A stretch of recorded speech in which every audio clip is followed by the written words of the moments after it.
Bruna, boa noite. A gente acabou de fazer só a oração, viu? Mas a gente ia começar agora. Tá bom, boa noite, pessoal. Tudo bem? Boa Tudo bem, e noite. você, Bruna? Boa noite. Bem, tudo Boa certo. noite. Tudo jóia. Bom, eu Tudo não bem. lembro se todos estavam no último capítulo ou se assistiram, mas o capítulo anterior, só para recapitular, que o André tinha acabado de entrar ali, né, na ala hospitalar dele e ouviu a música e amparado pelo Lísias, pelo enfermeiro, ele foi presenciar uma oração que acontece no final do dia, sempre ali no nosso lar. E a gente viu que é uma oração que acontece envolvendo todos os habitantes da colônia através de recursos, né? De televisão, a oração o governador faz lá no centro, lá da governadoria, mas também é passado para vários salões no local ali da colônia. E o André Luiz ficou fascinado com aquilo que ele viu, com as coisas que caíam do céu, que entravam, como bênçãos energéticas mesmo, que é o que acontece quando a gente faz uma oração, quando a gente recebe um passe, até durante a missa, na hora da hóstia e tudo mais. Então, esse foi o capítulo lá da oração coletiva. E hoje é o médico espiritual. É a sequência depois dessa bênção que ele recebeu. É o primeiro dia do André Luiz ali no nosso lar, no nosso lar, ali naquela ala, como se fosse um hospital, que é o Ministério do Auxílio. Então vamos começar o capítulo. Aí eu não sei se alguém quer lembrar alguma coisa ou fazer algum comentário, senão já vou começar esse capítulo. Bom, então vamos lá. No dia imediato, então logo no dia seguinte, após reparador e profundo repouso, experimentei a bênção radiosa do sol amigo, qual suave mensagem ao coração. Então ele teve uma noite como há muito tempo ele não tinha tido, né? Imagina anos no umbral, já a refeição que ele teve, né? Aquela sopa, a oração e aí uma noite de repouso. De há anos sem esse tipo de refazimento. E aí uma coisa que ele descreve, né? Que ele sentia o sol também, né, como trazendo mais benefício para ele. Do mesmo jeito que a gente sente o sol, o calor do sol aqui na Terra, ali no plano espiritual ele descrevendo também, trazendo como se fosse uma suave mensagem ao coração. Claridade reconfortante atravessava ampla janela, inundando o recinto de cariciosa luz. Sentia-me outro. Energias novas tocavam-me o íntimo. Então, imagina realmente a transformação que aconteceu, né? Para o André Luiz saindo daquela zona densa, né, de sofrimento e já recebendo esses. Cada vez mais ele sentia que a cada minuto ele estava recebendo bênçãos e renovado. Tinha a impressão de sorver a alegria da vida. A longos haustos, né, a longos inspirações, assim, parecia que de repente ele recebeu agora a alegria da vida que há muito ele nunca tinha sentido. Talvez nem encarnado, né? Ele tinha presenciado ainda uma satisfação tão grande. E aí depois do tempo de umbral, pior ainda. Na alma, apenas um ponto sombrio. A saudade do lar. O apego à família que ficara distante. Então, de tudo o que ele estava vivendo ali, de bênçãos, tudo era motivo de alegria para ele. A única coisa, a única ponto, como ele fala, um ponto sombrio, né? Algo que ainda deixava ele para baixo, era a saudade do lar e das pessoas que ficaram para trás, né? A família dele. Então, como isso, assim, deixando muito claro o quanto esse sentimento ele é recíproco, né? Tanto de nós quando a gente perde um ente querido, quanto desse ente querido, que do lado de lá, ele perde todos os entes que ficaram para trás de uma vez só. Então a saudade, a ausência é a mesma. Agora, dependendo do grau de espiritualidade, dependendo do que está vivendo do lado de lá, é que facilita essa caminhada continuar ou não.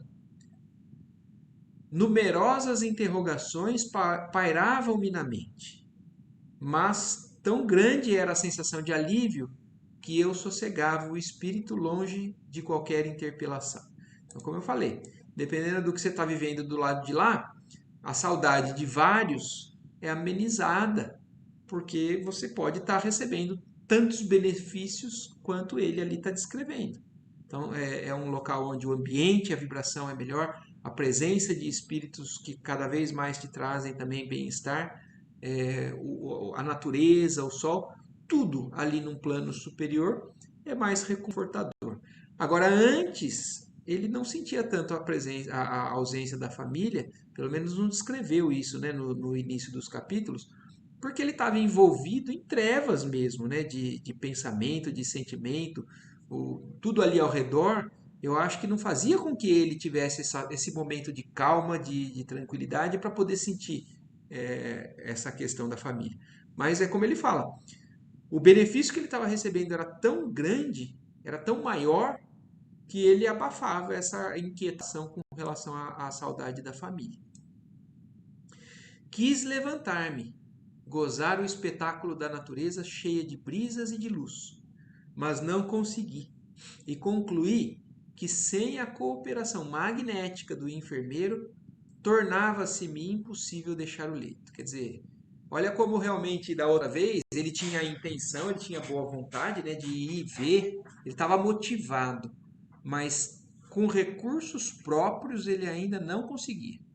Ele conseguiu pela cooperação magnética do enfermeiro que deu o apoio ali, passava, emitia, de certa forma, esse magnetismo que fez com que ele conseguisse se levantar na primeira noite ali, né?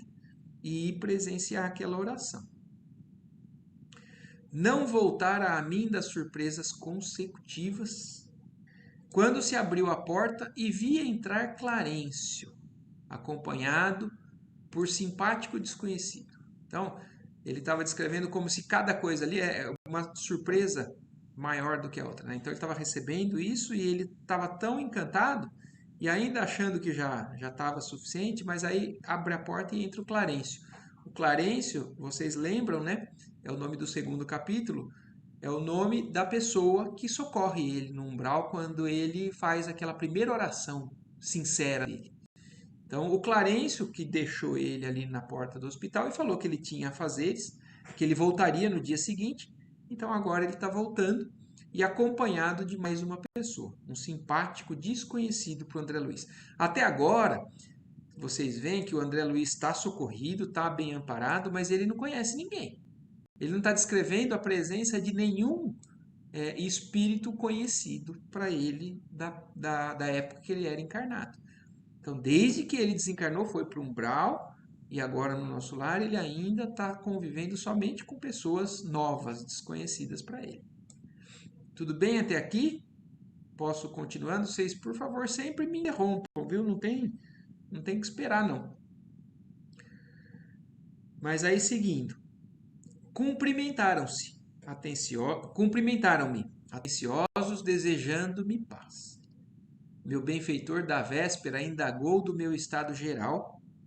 Acorreu o enfermo prestando informações. Então, é característico isso, né, do que a gente vai ver daqui para frente no nosso lar. A gentileza, a atenção de todos que o André Luiz vai cruzando, do mesmo jeito que no umbral. Era um clima extremamente hostil, de antipatia, de agressão. Agora, no nosso lar, ele sempre enfatiza isso. O quanto todo mundo que ele conhece, cada pessoa que se dirige a ele, se dirige com o máximo respeito, com a máxima atenção, com um extremo carinho. Isso é realmente uma característica marcante. E eu chamo atenção a isso porque eu acho que se a gente deseja um dia viver num mundo, num plano espiritual mais alto, né, de vibrações mais altas, e é assim o padrão, esse é um padrão que a gente tem que adotar para a nossa vida também. A gente tratar a qualquer um com essa atenção, com esse carinho, já é um treinamento, já é um exercício que a gente pode fazer para conseguir merecer um dia um local como esse. Independente se as pessoas não retribuam, independente se as pessoas não têm ainda esse conhecimento, essa disposição, se nós já temos pelo menos a intenção de agir assim, que nós comecemos a treinar a partir de hoje, né? Sorridente, o velhinho amigo apresentou-me o companheiro. Tratava-se, disse, do irmão Henrique de Luna, do Serviço de Assistência Médica da Colônia Espiritual. Trajado de branco. Oi, Fabiana. Oi, desculpa atraso, viu, gente? Não tem problema. Depois eu passo a gravação para você não perder o comecinho do... Mas só recapitulando rapidamente, Fabiana. O André Luiz, depois daquela oração coletiva, ele estava no quarto. Ó, Augusto aí, ó. Tudo bem?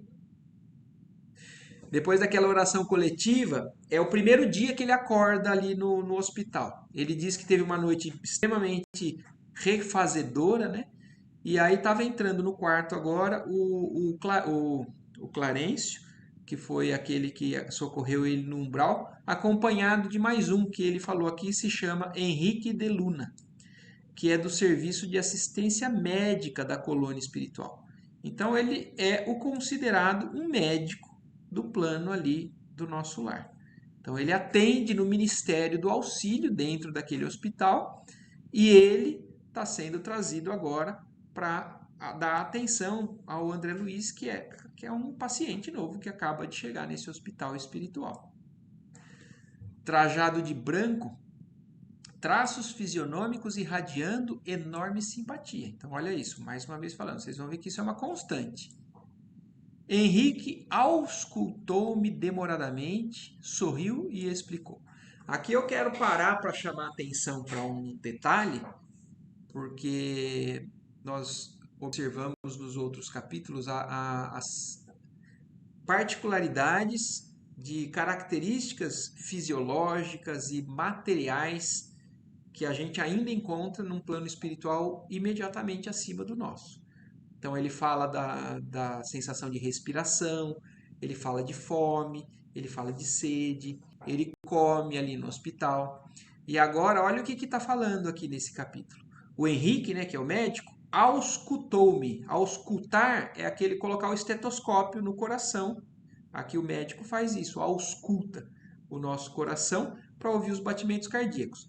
Ali o Henrique também auscultou o André Luiz quando entrou no quarto. Então, se era o coração que ele estava ouvindo ou não diz. Mas, na verdade, daqui para frente, ele explica melhor o que é esse método, né, que os médicos usam, que também é usado do lado de lá, e qual é a função dele fazer isso. É de lamentar que tenha vindo pelo suicídio. Então, olha isso. O médico botou um aparelho no corpo do André Luiz, no perispírito dele, ficou ouvindo e deu um diagnóstico. Eles falam assim, é de lamentar que tenha vindo pelo suicídio. Quer dizer, a espiritualidade, ou o nosso perispírito, guarda marcas do que nós fizemos durante a nossa encarnação. E a espiritualidade tem como acessar a isso pelo um simples exame que lá, médico, não é exatamente o mesmo exame médico que ele faz aqui, mas comparando, é uma forma de analisar o doente, diagnosticar o problema que eles vão tratar.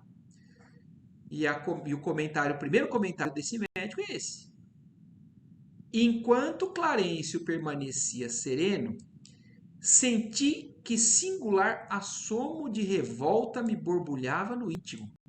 Quer dizer, olha isso, né? O André Luiz está sendo acolhido, está só reconhecendo as bênçãos, está só agradecendo a tudo, mas o que o médico fala para ele, ele sentiu que alguma coisa borbulhava de revolta dentro dele. Apesar do Clarencio estar tranquilo ali, acompanhando tudo. E aí, essa revolta interna, né, o que ele fala assim, é uma pergunta dele para ele mesmo, suicídio? Recordei as acusações dos seres perversos das sombras. Então, vocês lembram que nos primeiros capítulos, aquelas entidades ali do umbral gritavam para ele, suicida, suicida. E ele falando assim, que absurdo, que coisa é essa, né? E agora a surpresa dele, que ali, no nosso lar, no ambiente onde ele estava sendo socorrido, a mesma informação. Mas aí ele recordou na mesma hora, né, desses seres perversos das sombras ali no umbral, que também falavam a mesma coisa dele. Não obstante, o cabedal de gratidão que começava a acumular, não calei a incriminação. Quer dizer, apesar de reconhecer e agradecer, né? Ele tinha um sentimento de gratidão enorme, cada vez maior, pelo auxílio que ele estava recebendo ali, mas ele não conseguiu ficar quieto, né? Ele não conseguiu se calar perante essa incriminação dele. Ele falou: creio que haja um engano. Asseverei melindrado. Meu regresso do mundo não teve essa causa. Lutei mais de 40 dias na casa de saúde tentando vencer a morte. Sofri 2 operações graves devido à oclusão intestinal. Quer dizer, ele está se justificando e falou assim, gente, eu posso ter passado uma série de problemas, mas eu não me matei. Eu não sou um suicida. Eu me lembro de ter passado esses 40 dias na Santa Casa tentando vencer a morte, né? Eu não estava desejando a morte, aliás, eu queria sobreviver. E ele se lembra das cirurgias, 2 cirurgias que ele passou no intestino por conta de um problema de saúde ali do fim dessa encarnação dele. E ele fala isso e o médico responde, né? Sim, esclareceu o médico, demonstrando a mesma serenidade superior. Quer dizer, eles não se alteram, eles tranquilos, sempre estão cientes e sempre com paciência, dando o retorno para aquela pessoa que eles estão lidando, né? Então, demonstrando essa mesma superioridade, ele diz, mas a oclusão intestinal, né, radicava-se em causas profundas, quer dizer, o porquê que você tinha esse problema no intestino, aí a causa remonta a outras coisas que você talvez não esteja julgando. Talvez o amigo não tenha ponderado bastante. Quer dizer, tudo bem, você não intencionalmente tirou sua vida, mas talvez você não tenha pensado ainda o porquê que você estava tendo aquele problema no intestino que levou a essa cirurgia, que levou ao seu desencarne. O organismo espiritual apresenta em si mesmo a história completa das ações praticadas no mundo. Então, aqui é exatamente aquilo que eu falei quando ele estava fazendo a ausculta lá, mostrando o quanto o nosso perispírito marca o que a gente fez na nossa existência. Só que agora aqui o que ele fala acrescenta uma informação aqui que completa, né? O nosso organismo espiritual, então o nosso perispírito, apresenta em si mesmo a história completa de todas as nossas ações praticadas no mundo. Então nós não temos como chegar do lado de lá e esconder qualquer particularidade, qualquer detalhe da nossa vida, da nossa existência, do que nós fizemos ou deixamos de fazer. Tudo fica marcado no nosso perispírito.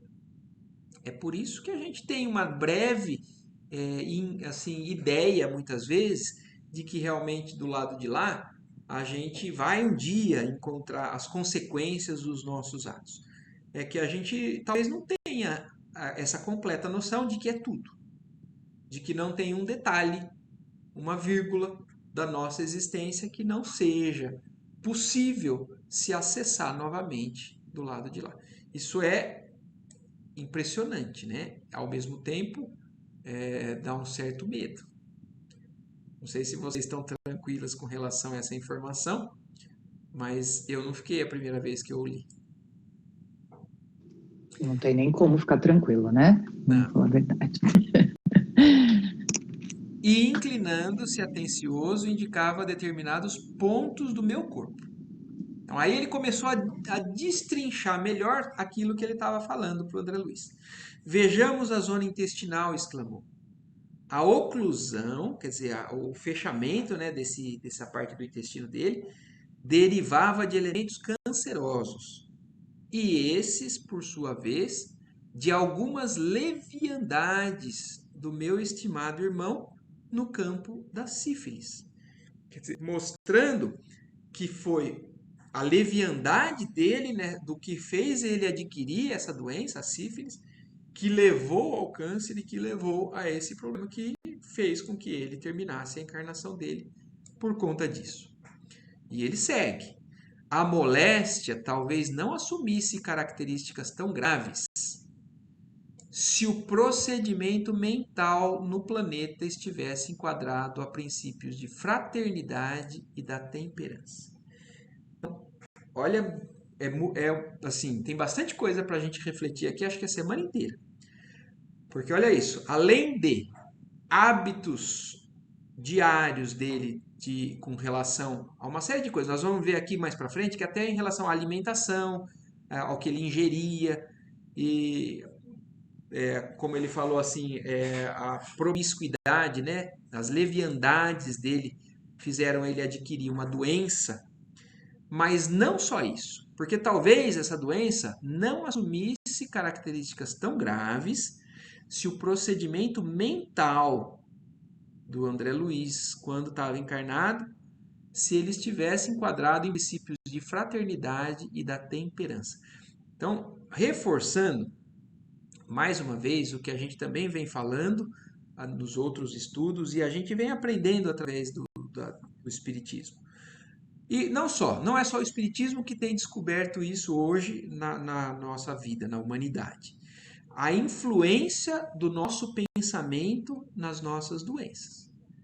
O quanto se origina tudo na vibração, no pensamento, no como a gente encara a vida e os problemas, o quanto isso somatiza, o quanto isso gera doença, ou o quanto, dependendo de como nós lidamos com isso, cura a doença.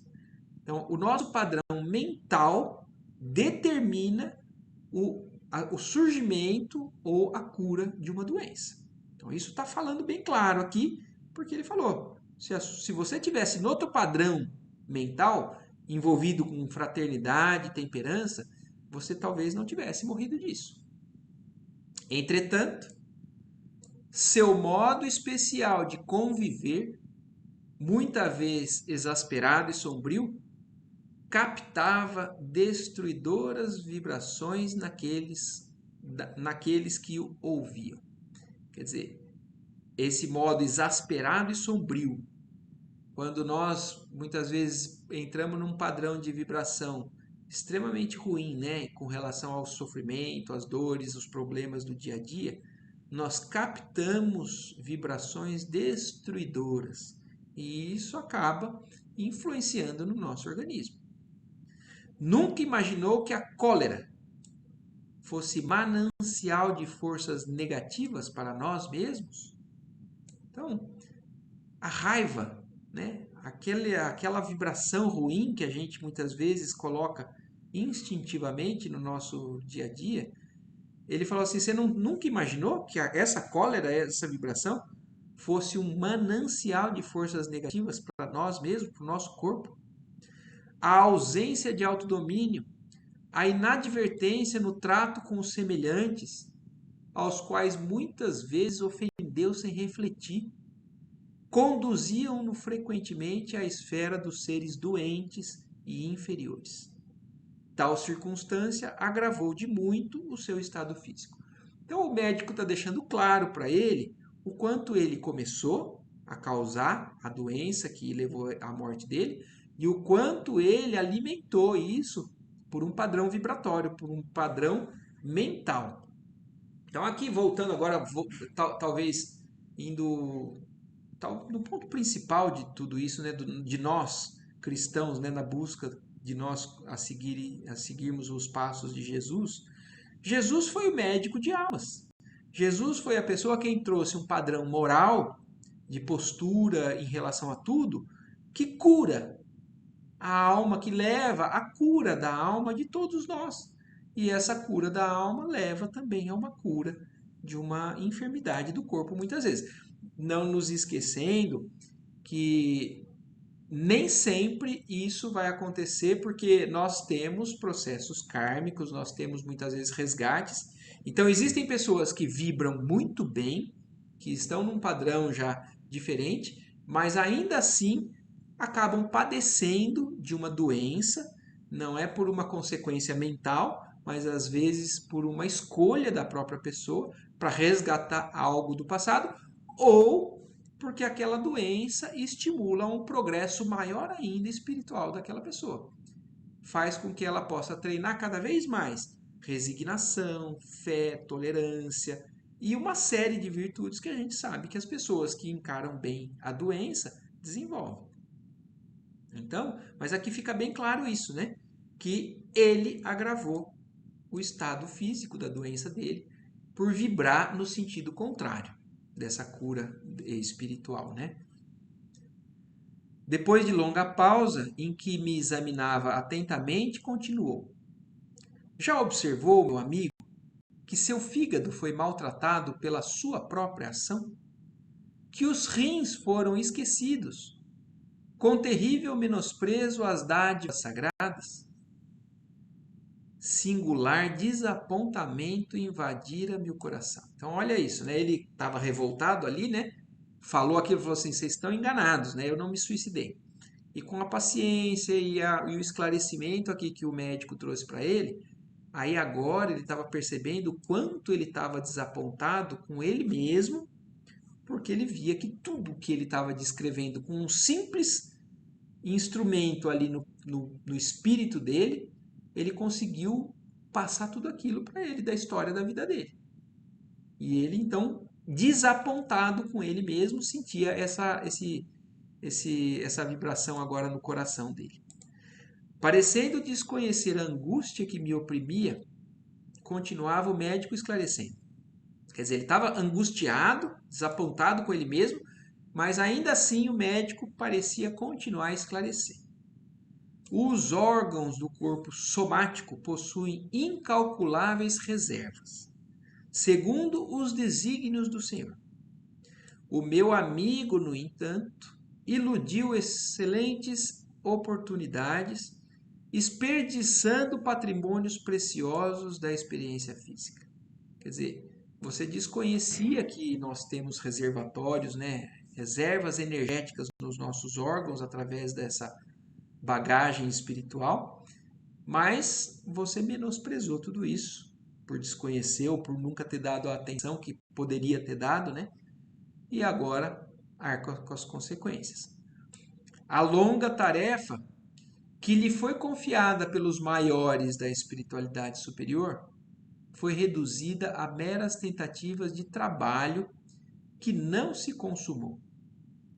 Todo o aparelho gástrico foi destruído à custa de excessos de alimentação e de bebidas alcoólicas.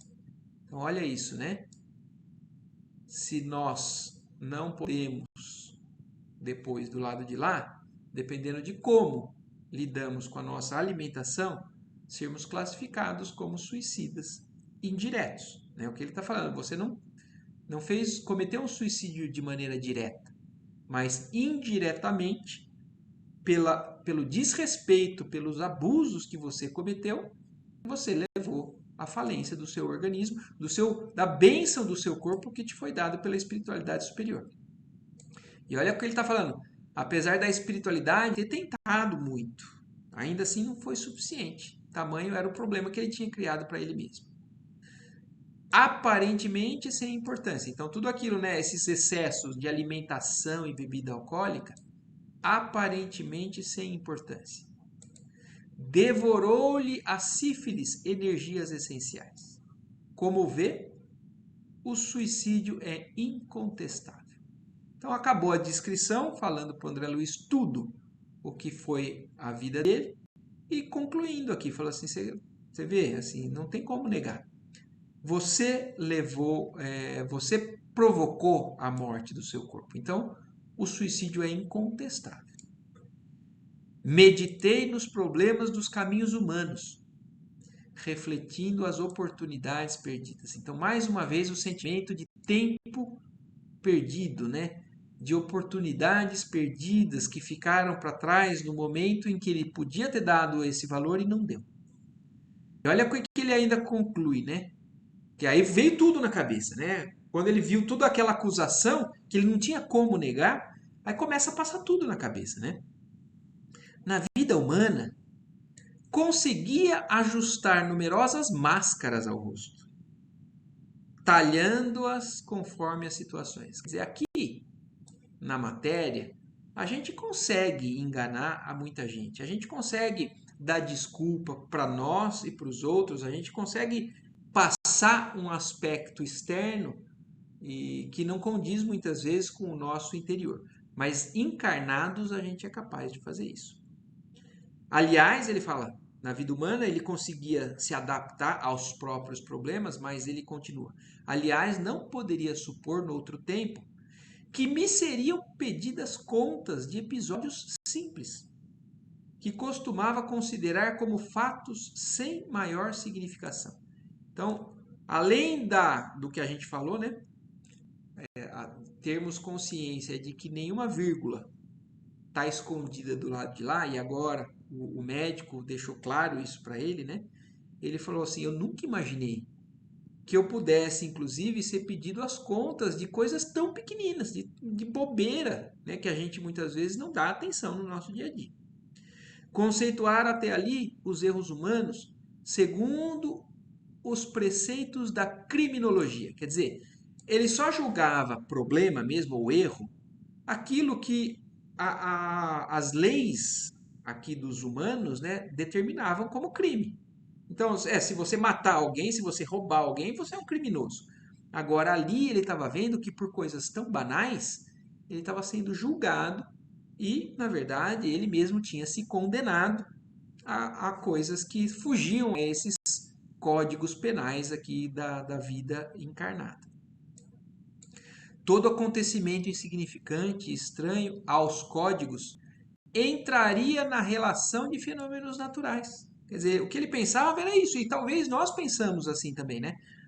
Se eu não sou condenado como criminoso aqui perante as leis dos homens, então o resto é tudo fenômenos naturais da existência humana, coisas que todo homem faz, né? Todo ser encarnado está sujeito a cometer um deslize aqui, outro acolá. Deparava-se-me, porém, agora outro sistema de verificação das faltas cometidas. Então, esse é o real, né, sistema de verificação.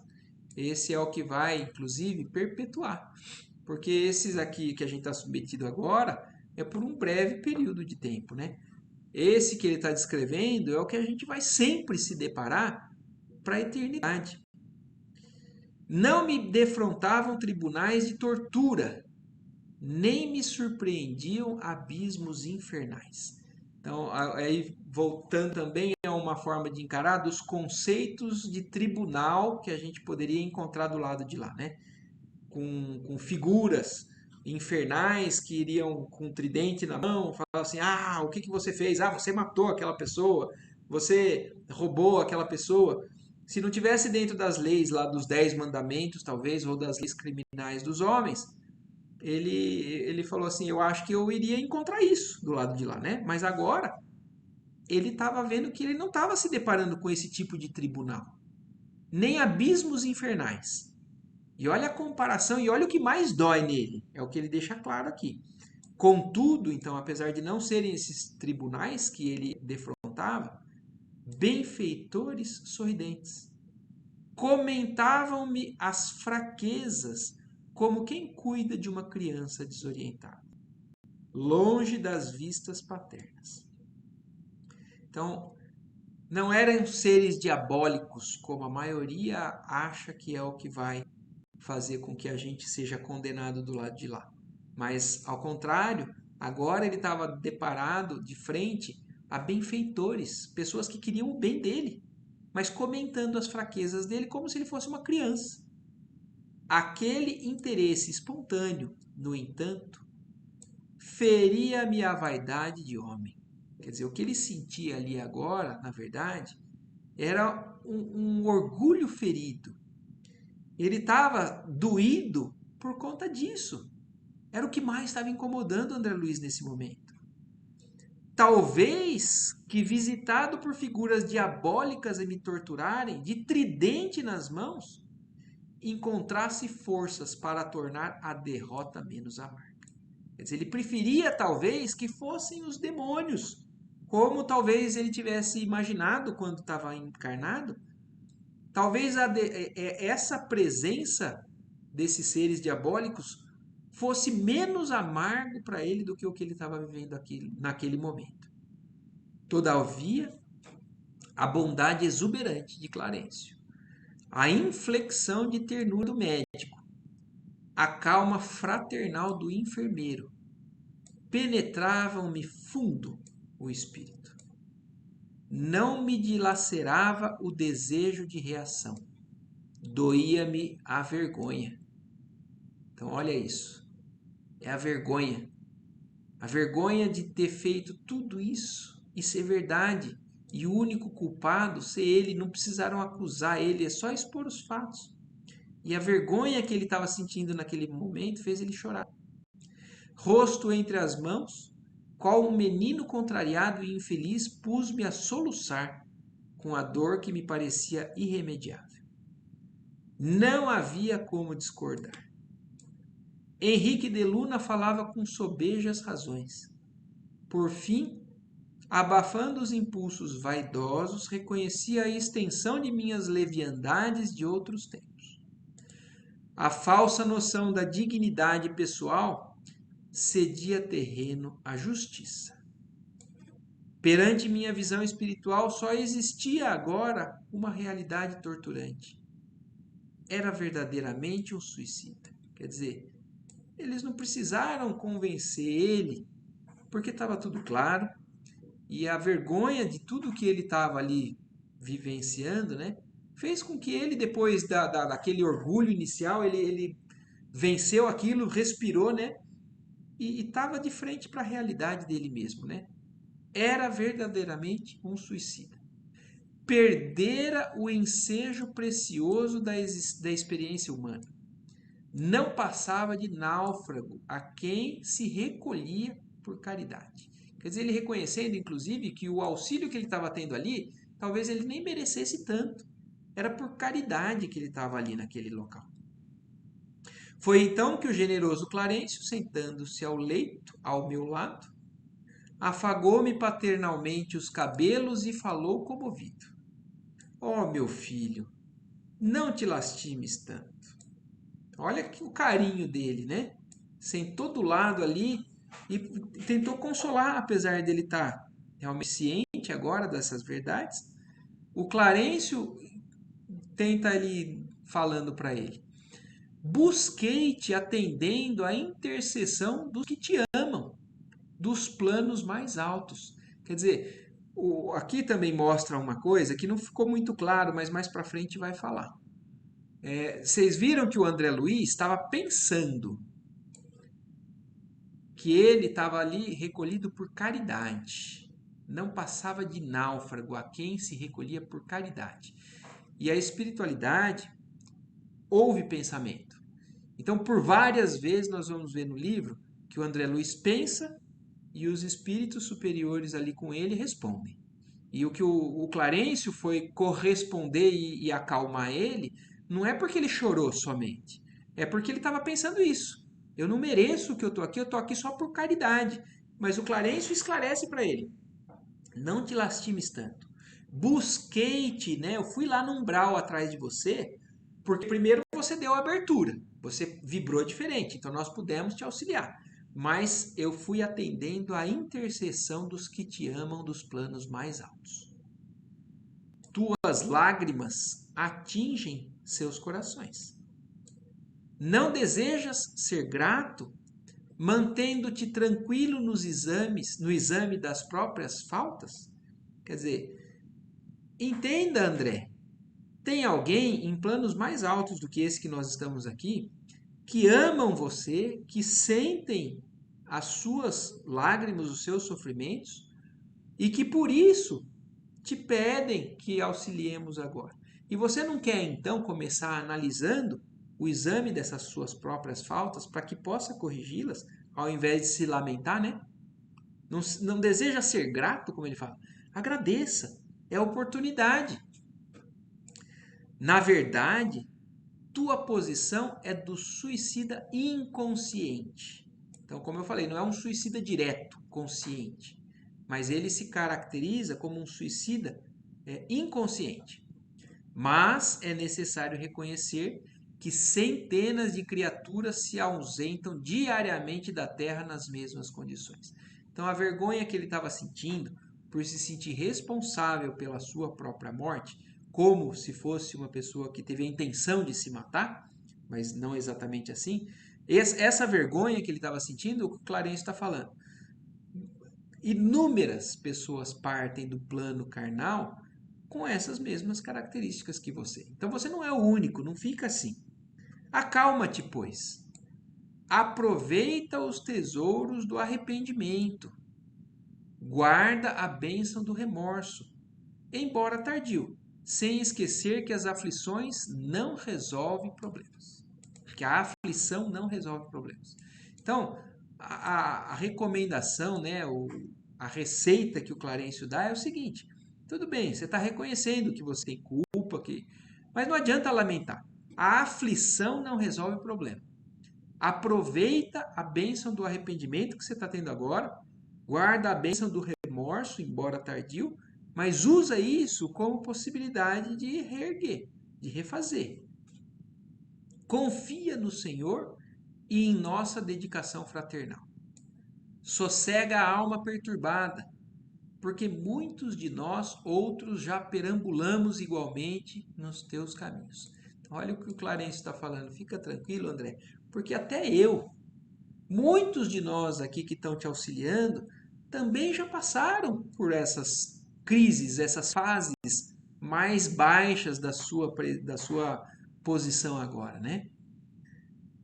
E aí finaliza o capítulo dizendo: ante a generosidade que transbordava dessas palavras, mergulhei a cabeça em seu colo paternal e chorei longamente. Então ele, acabando de desabafar, né, acabando de botar para fora aquilo para extravasar, ele reconhece a oportunidade e, mais confortado ali, amparado pelo Clarencio, mais uma vez, ele vai começar essa trajetória aí de refazer, né, tudo aquilo que ele causou para ele mesmo. E aí, gente? Marco, é engraçado, não é engraçado, essa é a palavra errada, mas essa é a... Eu lembro dessa parte no filme, né, que eu não tinha lido o livro, mas eu tinha assistido o filme. E essa parte de tudo, eu acho que foi uma das coisas que mais me chamou a atenção, nessa questão, né, da forma como... Nada fica para trás, né, do passado nosso. Eu acho que na questão de que tudo fica, né, marcado no nosso perispírito, mas também essa questão do conceito do suicídio.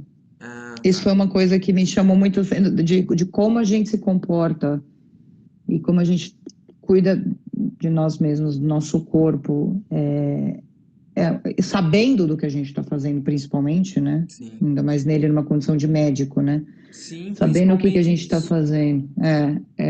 Como isso, na verdade, é algo que, embora a gente... É o famoso, a gente não está pensando a longo prazo, né? A gente está pensando no que a gente está fazendo agora.